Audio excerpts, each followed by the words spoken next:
상쾌한 하루의 시작. KBS 오늘 아침 1라디오.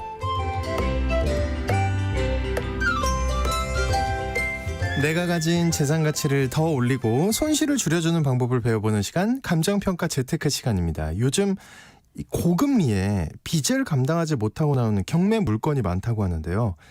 부동산을 싸게 구입하고 싶은 사람 입장에선 경매 시장에 관심을 갖기 마련이죠. 그런데 경매가 좀 복잡하고 어렵게 느껴져서 쉽게 접근할 수 있는 건 아닌데요. 그래도 요즘 경매 시장 공부하는 분들이 많다고 합니다.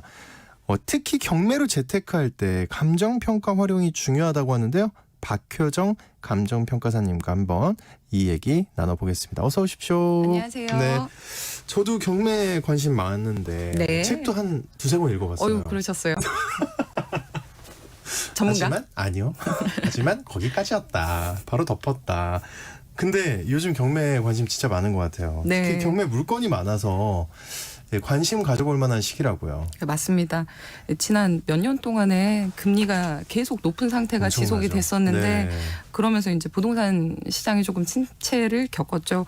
그러면서 경매 시장은 오히려 활기를 띠는 측면이 있었는데 이게 왜 그러냐면 채무를 갑자기 이제 대출 이자가 많이 늘어나니까 이걸 감당 못해서 경매로 나오는 물건들이 좀 많아졌습니다. 네네. 또 이제 최근에는 근데 부동산 경기가 좀 회복되지 않겠냐 뭐 이런 심리들이 좀 있어요? 예, 있습니다. 또 여러 가지 부동산 지표들이 뭐 아파트 거래량도 좀 늘어나고 있고요. 그래서 경매 물건으로 좀 시가 대비 좀 더 싸게 살 수 있지 않을까 해서 투자 수단으로 관심이 좀 높아지고 있는 것 같아요. 그러면은 경매 물건이요. 보통 시세보다 얼마나 싸다고 봐야 돼요?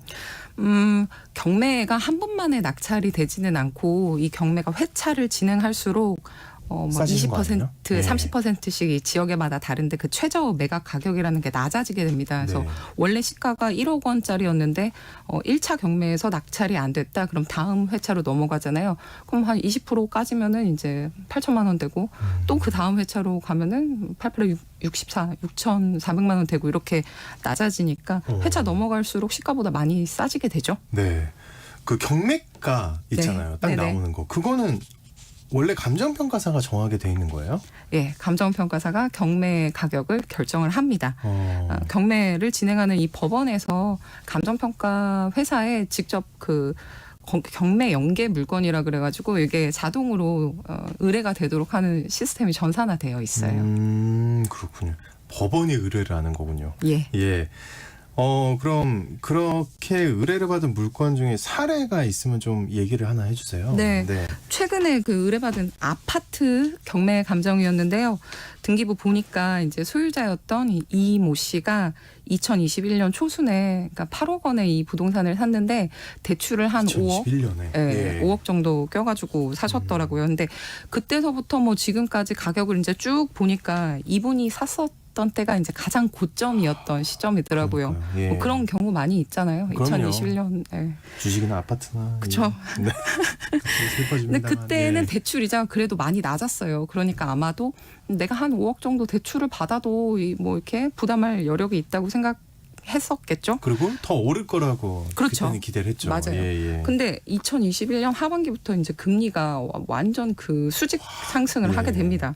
그래서 5억에 대해서 대출 이자가 만약에 3%였다 그러면 한 달에 뭐 한 이자만 한 120만 원 정도 이제 부담하면 됐었는데 이자가 5%로 오른다 그러면 벌써 한 210만 원 뭐 이야. 이런 식으로 거의 완전 거죠. 그렇죠. 예. 거의 더블인데 네. 내가 이제 매월 소득이 일정한 사람이란 말이에요. 근데 대출 이자가 한 달에 뭐 100만 원 이상 혹은 뭐 내고 있는 돈의 2배가 된다. 이러면 유지하기가 정말 어려워지잖아요. 네. 그래서 연체가 이렇게 지속되면은 돈을 빌려준 쪽에서 경매를 신청하게 되죠. 아, 연체가 고금리에 대출이자 무섭다고 이제 120에서 210으로 그러게요. 예, 실감이 납니다. 영끌족들 물건이 다 경매로 나왔다는 말을 좀 들었어요. 그런 기사 많이 나왔죠. 예, 감당하기 힘들 수밖에 없었을 것 같은데.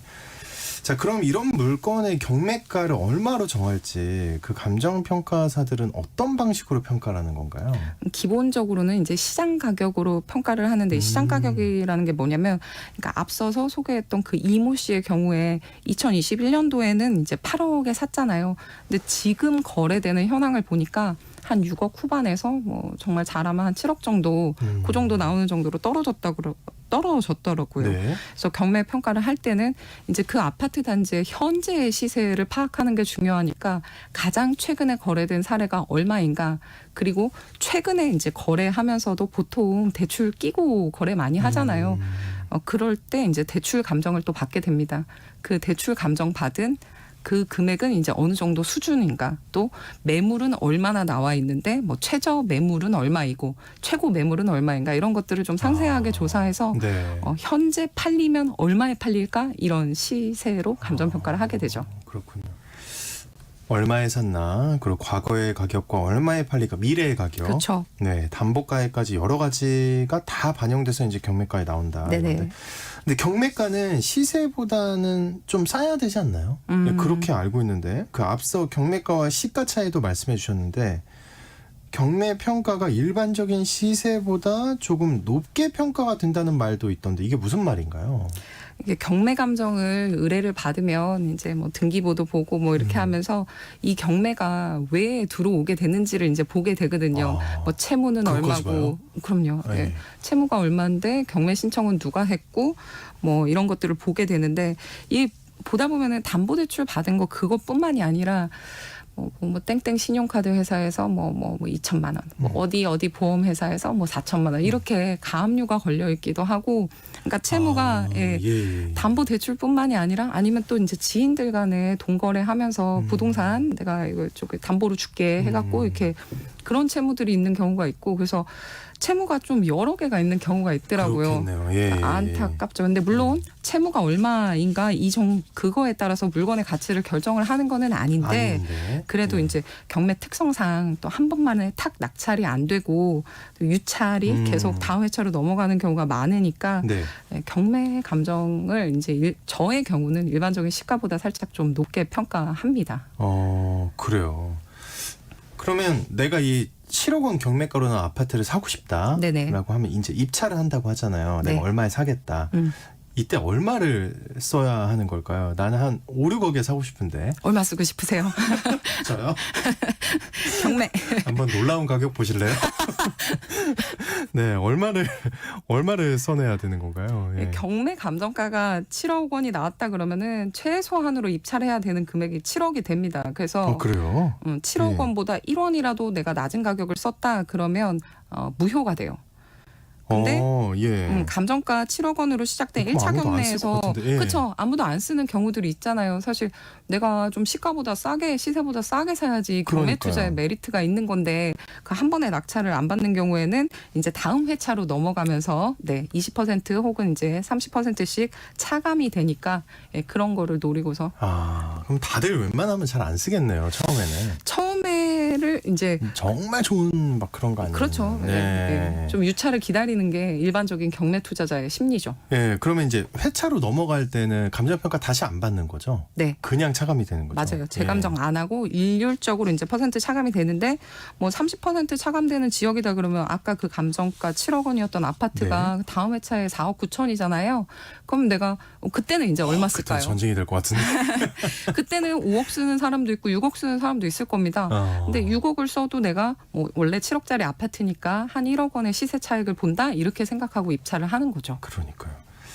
그러니까 무조건 그러면 저 같으면 유찰되길 기다릴 것 같아요.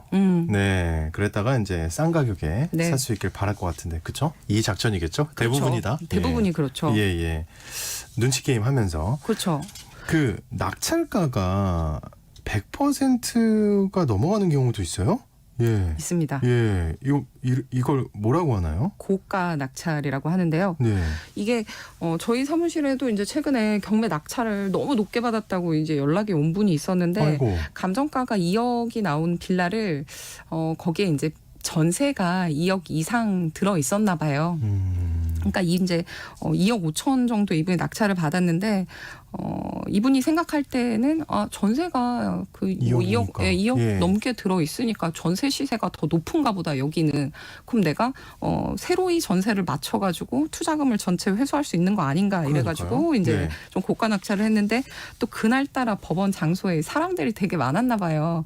근데 그 장소 경매 입찰 장소에 모인 사람들이 다 그 빌라를 입찰하려고 온 거는 아닐 거잖아요. 예. 그렇죠?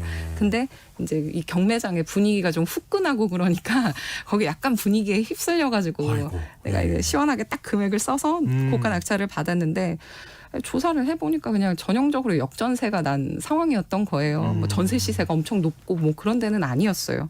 그래서 시세 조사 잘못해서 손해 보는 경우도 굉장히 많아요. 상식적으로 비싸게 굳이 낙찰 받을 거면 경매를 왜 하는 건가요? 그러니까 예. 경매 이유가 감정가보다 없는데. 예. 그렇죠. 높은 금액으로 낙찰을 받아도 이윤이 난다. 그러면 이제 의도된 고가 낙찰을 받기도 하는데 경매 감정 평가를 하고 나서 바로 다음 날 이 경매가 열리는 게 아니고 이제 좀 몇 개월의 시간 차이가 그래요? 나게 됩니다. 저는 이제 한 2년 정도, 거의 2년 정도 전에 발행한 감정평가서에 대해서 이게 아직 경매가 진행이 안 됐다, 안 열렸다. 2년이 지났는데요? 네, 다시 그러니까 그때 동안 뭐 시가가 변했을 거잖아요. 그럼요. 재평가를 해달라고 의뢰를 받은 적도 있어요. 근데 그렇게 2년 동안이나 경매 진행이 안 됐다 이런 거는 자주 있는 상황인 거예요? 어떤 상황이길래 그런 거예요? 근데 이제 뭐 경매를 진행하는데 무슨 뭐 내부 절차도 있고 뭐 그 앞전에 진행해야 되는 뭐 경매 물건이 좀 쌓여 있는 경우도 있고 이러니까 시간이 감정 평가 하자마자 다음 날 바로 이렇게 탁 진행되는 게 아니라서 평가를 한 날에 그 시가와 실제로 경매가 진행되는 그 날의 시가가 이제 좀 차이가 나는 경우들이 발생하죠. 그러면 그 차이를 메우는 게 개인의 능력인 거겠네요. 시장 조사나. 바로 그거죠. 아. 그걸로 이제 투자 수단을 삼는 경우가 굉장히 많습니다. 네. 그러면 최근에 경매에 나오는 물건들은 보통 언제 감정 평가가 된 거라고 봐야 되나요? 이게 다 다른가요, 또? 그렇죠. 이제 경매계마다 사정마다 다 다를 텐데 그냥 대략적으로 보면 한 6개월 정도, 최소 6개월 정도 전에 된 것들이 아닌가 이렇게 보는데 그래서 경매 투자를 염두하는 경우에는 이 인터넷 사이트가 있습니다. 그래서 반드시 그 감정서가 업로드 돼 있거든요. 그래서 이 감정서가 언제 작성이 된 건지 그거를 되게 좀 중요하겠네요. 굉장히 꼭 확인하시는 게 필요합니다. 네, 감정 평가가 언제 됐는지 날짜를 꼭 확인해야 된다. 네. 그러면 시세보다 감정가가 낮은 경우가 많아서 경매 시장에 수요자들이 몰리겠네요. 그런 경우는. 예. 그러니까 부동산 경기가 상승하는 때에는 이게 이제 가능한 일이죠. 왜냐하면 계속 상승을 하는 때라면 그런데 하락하는 시기에는 오히려 이제 과거의 감정가가 고가인 상황이 벌어질 수 있으니까 그렇겠네요. 예. 그거는 조심을 해야 되는데 그러니까 저희 의뢰인 중에 이제 경매 전문 투자 하시는 분이 계세요. 이분은 이제 경매 시점하고 법원 이 경매가 실제로 열리는 그 시점하고 감정 시점하고 이 차이가 나는데 그 사이에 이제 시가가 올랐다 이런 거 찾는데 정말 고수거든요. 진짜 부러워요. 네.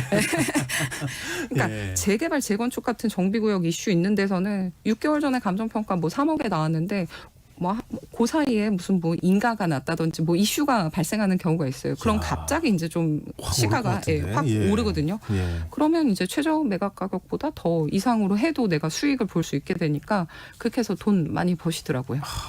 그렇군요. 네, 역시 돈 버는 사람들은 제주 좀 다른 것 좋으시더라고요. 같아요. 예. 부럽습니다. 그리고 또 보상받을 땅을 경매로 낙찰받으면서 재테크하는 방법이 있다면서요. 이건 네. 뭡니까? 예. 보상 경매를 이제 전문적으로 하는 분한테 이제 지속적으로 자문을 하고 있는데 도로가 될 토지를 2억에 낙찰을 받아서 이제 5억의 보상을 받는다. 야, 정보력 대단하네요. 네, 그렇죠. 경매 가격이 이게 낮았던 게 아니라 유찰이 되면서 이게 이제 좀 많이 가격이 깎였던데 그래도 뭐 2억이 작은 돈은 그럼요. 아니잖아요. 예. 근데 입찰하기 전에 이제 보상이 얼마나 나올 것 같은가 이거를 이제 파악을 해서 보상 예측가보다 이제 좀 낮게 낙찰을 받는 겁니다. 그렇게 해가지고 보면은 항상 제가 입찰 들어가고 싶을 정도로 좋은 물건들을 많이 갖고 계시더라고요. 네. 예, 굉장한 분들이 있군요. 감정평가 재테크 시간. 오늘은 부동산 경매와 감정평가에 대해서 다양한 사례로 살펴봤습니다. 지금까지 박효정 감정평가사님과 함께했습니다. 오늘 말씀 고맙습니다. 감사합니다. 네. 여러분 일교차가요 15도에서 20도까지 벌어지는 곳들이 있습니다. 건강관리에 그 어느 때보다 유의하셔야겠습니다. 오늘 아침 일라디오 전 내일 다시 인사드리기 전에 우리 3117님이 쌍둥이 가졌다고 축하해달라고. 어제 검사했는데 심장이 2개. 같이 한번 박수. 예, 축하드립니다. 3117님 건강하게 출산하길 바라겠습니다. 또 좋은 소식 있으면 저희한테도 알려주시고요. 자, 오늘 아침 일라디오 전 여기서 인사드리겠습니다. 내일 다시 돌아올게요. 여러분 모두 좋은 하루 보내세요.